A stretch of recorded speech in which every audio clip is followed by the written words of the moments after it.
پھر اس کے بعد ہم دیکھتے ہیں استقامت کا باب.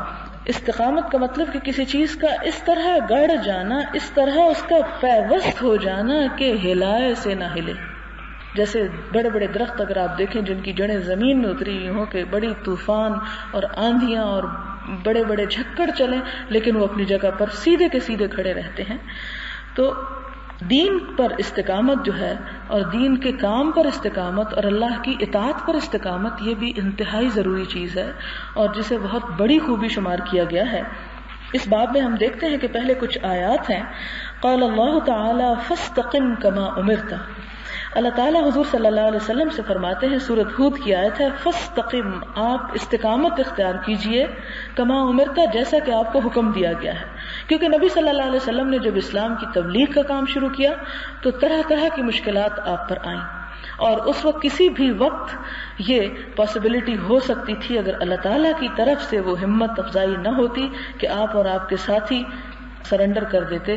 لیکن عین آخری وقت تک جب کہ آپ کی جان کو ختم کر دینے کے پلان کیے جا رہے تھے، وہاں بھی آپ صلی اللہ علیہ وسلم سب کو چھوڑ کر ہجرت کر کے مدینہ کی طرف نکل جاتے ہیں، لیکن جھکتے نہیں. یہ انہی تعلیمات کا نتیجہ تھا جو آپ کو دی جا رہی تھی.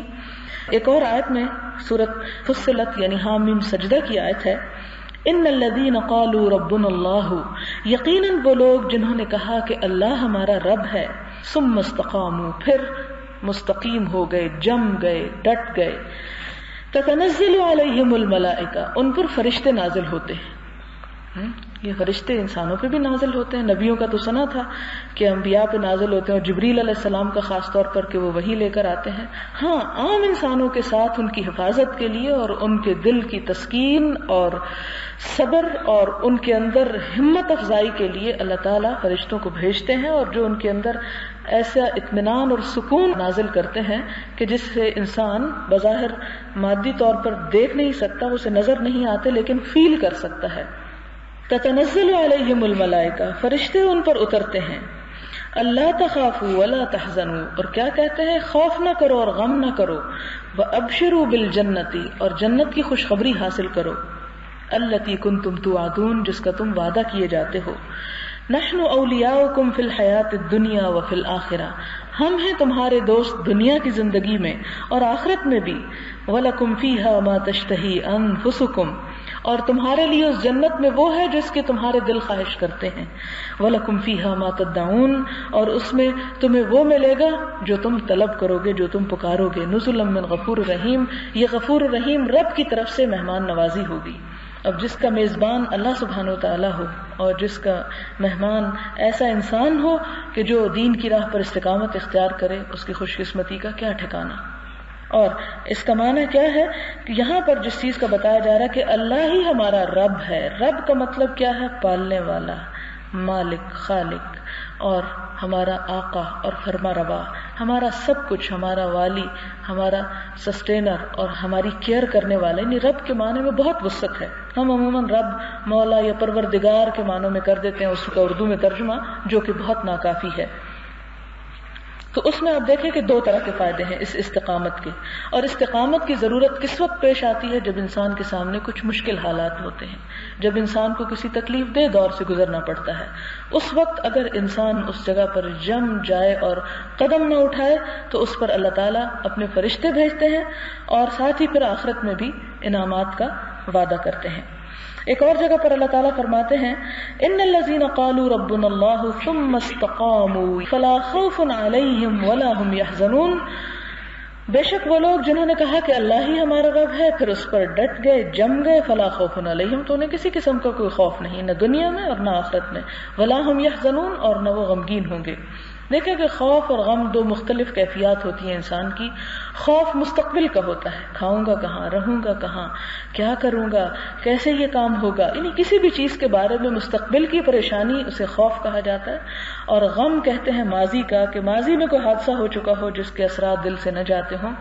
تو اللہ تعالیٰ فرماتے ہیں کہ جو لوگ اللہ کی راہ میں اطمینان کے ساتھ قائم رہ کر دنیا میں آئے تو قیامت کے دن انہیں نہ تو اپنے آئندہ انجام کا کوئی خوف ہوگا اور نہ گزری ہوئی گزشتہ دنیا کا کوئی خوف ہوگا، اور انہیں کوئی پریشانی نہ ہوگی، بلکہ وہ پورے اطمینان میں ہوں گے. اولئک اصحاب الجنت خالدین فیہا، یہی جنت والے لوگ ہیں جس میں ہمیشہ رہنے والے ہیں. جزاء بما کانوا یعملون، یہ جزا یا بدلہ ہے ان چیزوں کا، ان کاموں کا جو وہ کرتے رہے. اس باب میں ہم دیکھتے ہیں کہ 2 احادیث ہیں. پہلی حدیث حضرت ابی عمرو سے ہے.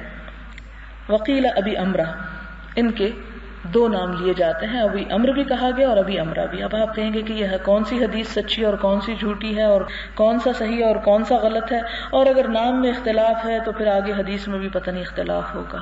نہیں، ایسی بات نہیں ہے.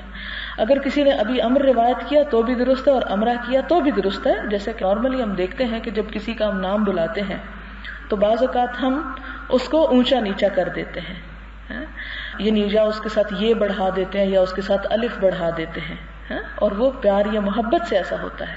اور وہ دونوں چیزیں معاشرے میں جس کو وہ نام لیا جائے دونوں طرح سے وہ قبول ہوتے ہیں. تو اسی طرح اگر کسی نے ان کا نام ابو عمرہ سنا تو بھی درست سنا اور روایت کیا، اور دوسری طرح بھی.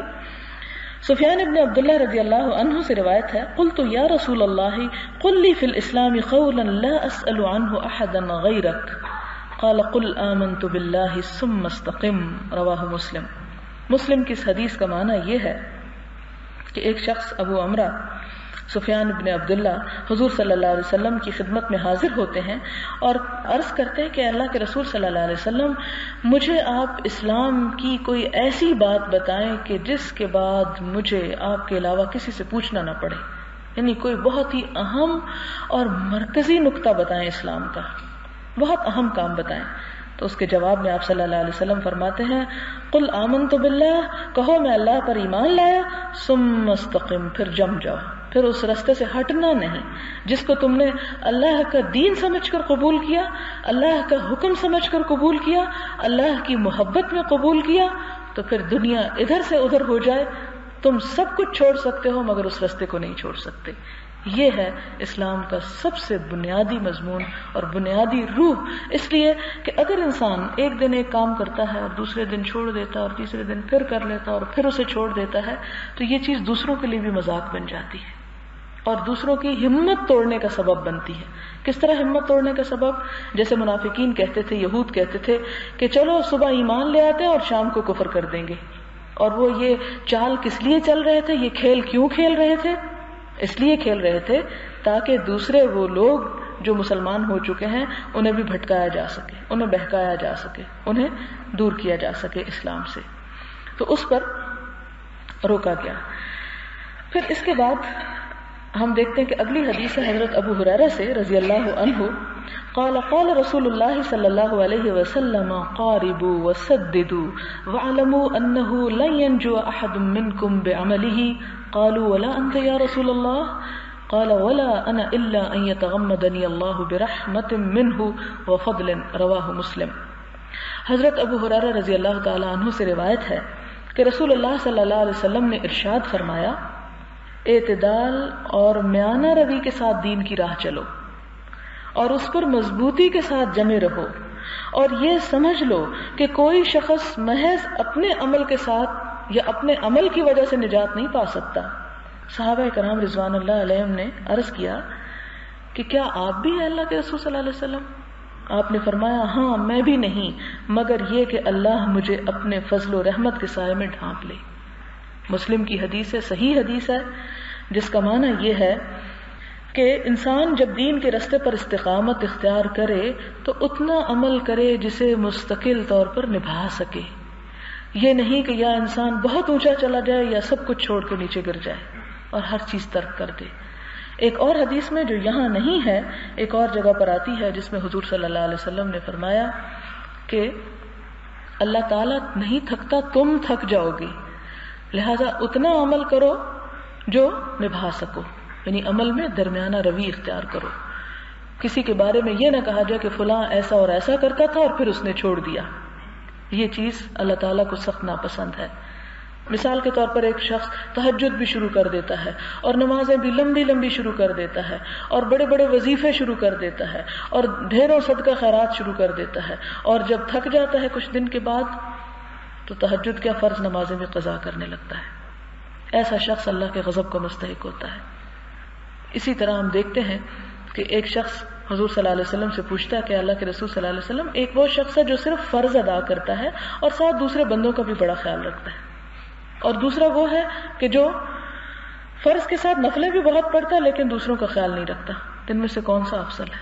تو آپ نے فرمایا وہ جو فرائض کی ادائیگی کرتا ہے اور ساتھ دوسرے کاموں کو بھی پورا کرتا ہے۔ تو اسی طرح عبادات ہوں، صدقات خیرات ہوں، حج عمرے ہوں، یا خدمت خلق ہو، ایون بندوں کی خدمت ہی کیوں نہ ہو، ان سب چیزوں میں اعتدال کی نہایت ضرورت ہے۔ اسی لیے حضور صلی اللہ علیہ وسلم نے فرمایا کہ تمہارے لیے تمہارے نفس کا بھی تم پر حق ہے کہ اسے بھی آرام دو، اسے بھی کھانے پینے کو دو، اس کو بھی پہناؤ۔ پھر تمہارے مہمان کا بھی تم پر حق ہے، تمہاری آنکھ کا بھی تم پر حق ہے، تمہاری بیوی کا بھی تم پر حق ہے، یا بیوی کے لیے شوہر کا بھی تم پر حق ہے۔ تو گویا اسلام ایک معتدل زندگی کا نقشہ پیش کرتا ہے۔ خود ہم دیکھتے ہیں کہ حضور صلی اللہ علیہ وسلم کی زندگی کو دیکھ کر حیران ہوتے ہیں کہ ہر پہلو، ہر فن مولا نظر آتے ہیں آپ، اور ہر پہلو میں آپ کا نمونہ موجود ہے۔ ایک میدان جنگ میں بھی ہے، ایک معلم کی حیثیت سے بھی ہے، ایک تاجر کی حیثیت سے بھی ہے، ایک سیاستدان کی حیثیت سے بھی ہیں، اور وہ ساری حیثیتیں ہمیں نبی صلی اللہ علیہ وسلم کی سیرت میں ملتی ہیں۔ یہ الگ بات ہے کہ ہم کبھی غور ہی نہیں کرتے کہ وہ حیثیتیں کیا ہیں اور آپ صلی اللہ علیہ وسلم کا نمونہ اور اسوہ حسنہ اس میں کیا ہے۔ ان چیزوں کو اجاگر کرنے کی ضرورت ہے۔ بہرکیف ایسا نہیں کہ انسان صرف بندوں کے حقوق ادا کرنے میں لگ جائے، خدمت خلق میں لگ جائے اور اللہ کے حق بھول جائے۔ جیسا کہ ہمارے ہاں کچھ لوگوں نے دین کا تصور یہ بنا رکھا ہے کہ غریبوں کی مدد تو خوب کرو، نمازوں پڑھنے کی ضرورت نہیں، اس لیے اللہ بڑا غفور رحیم، اللہ کو ہمارے سجدوں کی کیا ضرورت ہے۔ نہیں، نماز آپ کو وہ جو آپ خدمت خلق کر رہے ہیں اس میں ایک وقفہ دے کر اس کام کو اللہ کے لیے کرنے میں مدد دے گی کہ جس اللہ کے آگے تم سر جھکاؤ گے، اور جب تم نماز پڑھو گے تو وہ تمہیں مدد دے گی خدمت خلق کی طرف آنے میں بھی۔ تو دین ایک مکمل اور جامع دین ہے اور اس سب کی ضرورت ہے۔ اسی لیے آپ صلی اللہ علیہ وسلم نے فرمایا کہ اعتدال اور میانہ روی کے ساتھ دین کی راہ چلو۔ ایک اور جگہ پر آتا ہے عربی میں بڑے بلیغ انداز میں آپ صلی اللہ علیہ وسلم نے ایک بہت اچھی طرح تشبیہ دے کے بات بیان فرمائی کہ جو اپنی اونٹنی کو بہت تیز چلاتا ہے تو وہ اونٹنی جو ہے اس کو ہلاک کرنے کا کچھ اس طرح کا مفہوم بنتا ہے کہ وہ اونٹنی ہلاک ہو جائے گی، لیکن اگر کوئی آہستہ آہستہ جاتا ہے تو بھی منزل پر پہنچ جائے گا۔ یہ نہیں کہ تم اپنے جانور، اس زمانے میں تو اونٹوں پر ہی سواری کیا جاتا تھا، تو ایسا نہیں کہ تم اتنا اس کو ہلکان کرو اور اتنا تھکا دو کہ تم اپنی منزل تک پہنچنے سے رہ جاؤ۔ بہرکیف اور پھر فرمایا کہ اس پر مضبوطی کے ساتھ جمے رہو، یعنی تھوڑا کرو لیکن جمے رہو، اور یہ سمجھ لو کہ کوئی شخص محض اپنے عمل کے سبب نجات نہیں پا سکتا۔ یہ مت سوچو کہ جو ہم زیادہ بھی کر رہے ہیں تو وہ ہمیں بچانے کے لیے کافی ہوگا۔ اللہ تعالیٰ نے جتنی نعمتیں انسان کو دے رکھی ہیں اس کے مقابلے میں تو یہ سب کچھ بھی نہیں جو کچھ ہم کر رہے ہیں۔ ایک حدیث میں آتا ہے کہ قیامت کے دن انسان جب اللہ تعالیٰ کے حضور حاضر ہوگا اور اس کا نامہ اعمال اس کو پیش کیا جائے گا تو ایک تو اس کے اچھے عمل کا ہوگا اور دوسری طرف اس کے برے عمل ہوں گے، اور ایک اس کی نعمتیں ہوں گی جو اس کو دنیا میں ملی ہوں گی، اس کو جسم، اس کو صحت، اس کو مال، اس کو اولاد، اس کو سب کچھ جو کچھ عطا ہوا ہوگا۔ اللہ تعالیٰ نعمتوں والے نامہ عمل سے کہے گا ایک چھوٹی سی حقیر سی نعمت کو کہ تم اٹھو اور نیکیوں سے اپنا حق وصول کر لو، یعنی جتنا انسان کو یہ ملا اس کا بدلہ لے لو اس سے، اور وہ سارے عمل اٹھا لے گی اور باقی کچھ بھی نہیں رہے گا۔ تو اب آپ اندازہ کریں کہ مثال کے طور پر ہم دیکھ سکتے ہیں یہ کتنی بڑی نعمت ہے، آپ اس کا اندازہ نہیں کر سکتے۔ ان سے پوچھیں کہ جنہیں اس میں کوئی تکلیف ہو یا جنہیں اللہ تعالیٰ نے دیکھنے کی نعمت نہ دے رکھی ہو، اور آپ دیکھیں کہ جس وقت دل چاہتا ہے آنکھیں کھول لیتے ہیں، کوئی اس پر پیسے ہمارے خرچ نہیں ہوتے، کوئی ہمیں تکلیف نہیں ہوتی، جب دل چاہتا ہے اسے بند کر لیتے ہیں، دل چاہتا ہے دن دیکھتے ہیں، رات دیکھتے ہیں، مختلف رنگ دیکھتے ہیں، اچھی بری چیزیں دیکھتے ہیں، کیا کچھ نہیں دیکھتے۔ اور اگر ہم اندازہ لگائیں کہ ٹوٹل ہم اپنی زندگی میں کتنے گھنٹے دیکھتے رہے تو قیامت کے دن اس سارے کا اگر ہمیں کرایہ ہی دینا پڑ جائے تو اس کرایے کا بھی اللہ تعالیٰ فرماتے ہیں کہ ساری نیکیاں لے لی جائیں گی، اور پھر بھی وہ ابھی کہے گی ابھی میرا حق اور ہے۔ تو اسی طرح ہمیں کبھی بھی یہ نہیں سوچنا چاہیے کہ میں تو بہت نمازیں پڑھتا ہوں اور بہت نیک کام کی، اتنے صدقے خیرات کی، اتنے لوگوں کی مدد کی ہے، اتنے لوگوں کی خدمت کی ہے، لہٰذا میرے پاس تو بہت عمل ہے اور انشاءاللہ میں تو ہر صورت میں جنت میں جاؤں گا۔ کوئی شخص یہ دعویٰ نہیں کر سکتا اور نہ کسی کو ایسا کرنا چاہیے۔ تو اس پر صحابہ کرام بڑے حیران ہوئے، اچھا ہمارے عمل صرف ہمیں نہیں جنت میں پہنچا سکتے؟ آپ نے فرمایا ہرگز نہیں۔ پھر آپ وہ عرض کرنے لگے کہ اللہ کے رسول صلی اللہ علیہ وسلم کیا آپ کے ساتھ بھی ایسا ہی ہوگا؟ آپ نے فرمایا ہاں میرے ساتھ بھی ایسا ہوگا، میرے بھی صرف عمل مجھے جنت میں نہیں پہنچا سکتے جب تک کہ اللہ کی رحمت مجھے ڈھانپ نہ رہے اور اس کا فضل نہ مجھ پہ شامل ہو جائے. یہ بات میں اپنے پاس سے نہیں بتایا، مسلم کی حدیث ہے، اور صحیح مسلم صحیح حدیث کی کتاب ہے جس میں کوئی شک والی بات بھی نہیں کہ اگر نبی صلی اللہ علیہ وسلم اپنے بارے میں یہ فرما رہے ہیں کہ صرف میرے عمل کافی نہیں کہ مجھے بچا سکے، تو ہمیں پھر اپنے بارے میں سوچنا چاہیے کہ ہم کس راہ پہ چلے جا رہے ہیں. اور پھر اس میں آپ دیکھیں کہ اسی لیے اللہ تعالیٰ قرآن پاک میں ہمیں حکم دیتے ہیں کہ وَاسْأَلُوا اللَّهَ مِنْ فَضْلِهِ، اللہ سے اس کے فضل کا سوال کیا کرو، اللہ سے اس کی رحمت کا سوال کیا کرو کہ اللہ اپنی رحمت سے ہمیں بخش دے، اور اس کی رحمت شامل ہوگی وہ وزن ڈالے گی. تو اچھا کیا اس کا یہ مطلب ہے کہ پھر انسان کچھ بھی نہ کرے اور خالی رحمت کے سہارے بیٹھا رہے؟ یہ بھی اس کا معنی نہیں بنتا. یعنی وہ پہلا تول تو ہوگا، جیسے قرآن پاک میں آتا ہے نا کہ میزان جو ہے وہ حق کے ساتھ رکھ دیا جائے گا. اب وہ میزان تو برحق ہے، وہ تو اپنی جگہ موجود ہے، لیکن اس میزان میں جب نیکیاں سامنے نمبر آ جائیں گے کہ اتنا اتنا اتنا، لیکن اب یہ اتنی اس قابل نہیں کہ انسان کو اٹھا کے جنت میں پہنچا سکے، تو ان کے اندر پھر وہ وزن اس رحمت کا پڑے گا جو اسے وہاں تک لے جائیں گی، وہ قوت اس کی رحمت کی ہوگی جو اسے وہاں پہنچائے گی. لیکن اگر وہ ایک خاص ایسٹیمیٹ سے نیکیاں بھی نیچے گری ہوئی ہوں تو پھر وہاں رحمت نہیں ڈالی جائے گی. یعنی رحمت ایک خاص لیول کے اوپر انسان کو نصیب ہوگی جب اس کی برائیاں کم اور اس کی نیکیاں زیادہ ہوں گی، وہی رحمت کے مستحق ہوں گے. علماء کرام فرماتے ہیں، یہ اس حدیث کے آخر میں لکھا ہوا ہے کہ اپنے اوپر اللہ کی اطاعت اور فرما برداری کو لازم کر لینے اور اس کی مرضی کے مطابق زندگی گزارنے کو استقامت کہتے ہیں. استقامت وسیع المعنی والمطالب لفظ ہے اور نظام امور میں شمار کیا جاتا ہے. اللہ ہی سے دین پر استقامت کی توفیق کی طلب ہے. میں اسی پر آج کی اس محفل کا اختتام کرتی ہوں.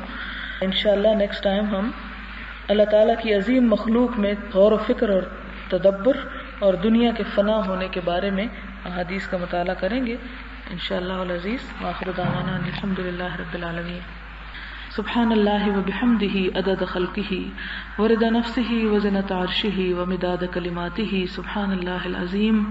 اللہم صل علی محمد وعلی آل محمد کما صلیت علی ابراہیم وعلی آل ابراہیم انک حمید مجید. اللہم بارک علی محمد وعلی آل محمد کما بارکت علی ابراہیم وعلی آل ابراہیم انک حمید مجید. ربنا آتنا فی الدنیا حسنۃ وفی الآخرۃ حسنۃ وقنا عذاب النار. ربنا لا تزغ قلوبنا بعد إذ هديتنا وهب لنا من لدنك رحمة إنك أنت الوهاب. يا حي يا قيوم برحمتك نستغيث.